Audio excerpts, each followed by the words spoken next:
Alors, le Québec, on vient de le voir, a franchi la barre des 5 000 décès de la COVID-19 aujourd'hui. André, c'est plus qu'un seuil psychologique, là. À l'échelle de la province, c'est très important.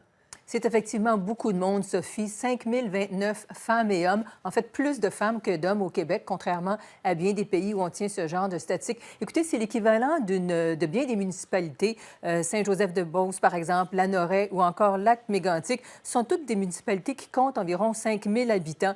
On peut regarder cette courbe, la dernière courbe publiée par l'Institut national de la santé publique. Premier décès le 18 mars. On voit l'accélération de l'épidémie en avril pour arriver aujourd'hui à ces 5 029 décès.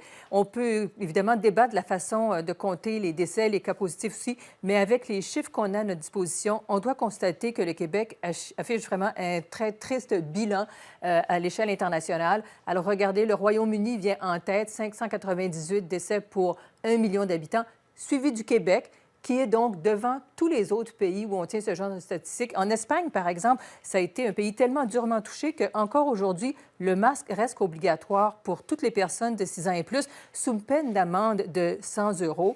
Et ça, tant que le coronavirus n'aura pas été vaincu. Et on est aussi loin devant nos voisins, les États-Unis, avec un taux de 242. Écoutez, aux États-Unis, si on avait eu un taux comparable à celui du Québec, ce ne sont pas 113 000 décès qu'on rapporterait aujourd'hui, mais bien 195 000. Et aux États-Unis, comme ici, ce sont les métropoles, donc New York aux États-Unis, Montréal au Québec, qui ont été les plus durement touchés.